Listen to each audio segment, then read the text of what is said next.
अस्सलाम वालेकुम स्टूडेंट्स। आज का जो हमारा टॉपिक है वो है एंडोप्लाज्मिक रेटिक्यूलम। एंडो का मतलब होता है इनसाइड, प्लाज्मिक का मतलब होता है साइटोप्लाज्म और रेटिक्यूलम का मतलब होता है नेटवर्क। यानी साइटोप्लाज्म के अंदर जो नेटवर्क ऑफ चैनल मौजूद है उसको कहते हैं एंडोप्लाज्मिक रेटिक्यूलम।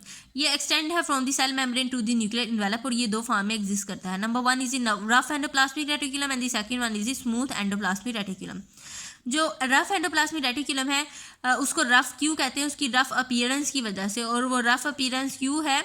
राइबोसोम्स की प्रेजेंस की वजह से। राइबोसोम्स क्योंकि इसके साथ अटैच है तो वो रफ अपीयरेंस देते हैं, इसलिए इसको कहते हैं रफ एंडोप्लाज्मिक रेटिक्यूलम।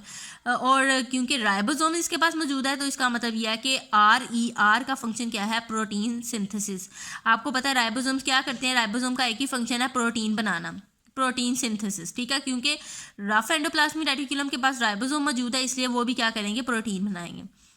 आगे चलते हैं स्मूथ एंडोप्लाज्मिक रेटिक्यूलम की तरफ। स्मूथ एंडोप्लाज्मिक रेटिक्यूलम के पास राइबोसोम नहीं होते, ये विदाउट राइबोसोम होता है और ये इन्वॉल्व होता है लिपिड मेटाबॉलिज्म और लिपिड प्रोडक्शन में and in the transport of material. और ये मटेरियल को ट्रांसपोर्ट करता है from one part of the cell to the other. और ये डिटॉक्सीफाई करता है हार्मफुल केमिकल को, ऐसे केमिकल्स जो कि सेल के अंदर चले जाते हैं लेकिन वो हार्मफुल होते हैं तो उनको क्या करता है? डिटॉक्सीफाई करता है। नीचे इन्होंने फिगर दी हुई है एंडोप्लाज्मिक रेटिक्यूलम की दोनों फॉर्म्स की। आप ये देख रहे हैं कि जहाँ पर ये जो फॉर्म है जिसके ऊपर ये आपको नोट्स नज़र आ रहे हैं ये क्या है? राइबोसोम्स है। ठीक है, ब्लू कलर के जो आपको नजर आ रहे हैं तो ये जो ब्लू कलर के हैं ये क्या है? राइबोसोम। इन राइबोसोम की वजह से इस एंडोप्लाज्मिक रेटिक्यूलम की जो अपीयरेंस है वो रफ हो जाती है, इसी वजह से इसको RER कहते हैं यानी रफ एंडोप्लाज्मिक रेटिक्यूलम कहते हैं। और इन्हीं राइबोसोम्स की वजह से ये क्या करते हैं? प्रोटीन बनाते हैं।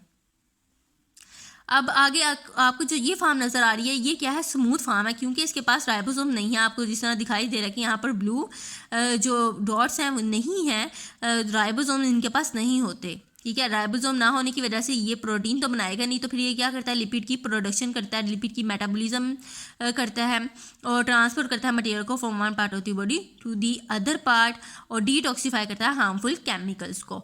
और आपको ये जो नज़र आ रहा है ये चैनल है, ये वाइट कलर के जो नज़र आ रहे हैं ये चैनल है। ठीक है, और इनको क्या कहते हैं? सिस्टर्नी कहते हैं इनको। ठीक है, इन सिस्टर्नी के अंदर भी लिक्विड मौजूद होता है यानी मटेरियल मौजूद होता है। ये मटेरियल जो है वो सेपरेट होता है साइटोप्लाज्म से with the help of the cisternae. यानी सिस्टर्नी क्या कर रही है? उसके अंदर जो चैनल्स के अंदर मटेरियल मौजूद है उसको सेपरेट रखती है from the material of the cytoplasm. तो स्टूडेंट्स ये था हमारा आज का छोटा सा टॉपिक। अगर आप चाहते हैं इससे नेक्स्ट टॉपिक की वीडियो आपको फ़ौरन मिल जाए तो like and subscribe my channel. मिलते हैं हम अपनी नेक्स्ट वीडियो में। अल्लाह हाफिज़।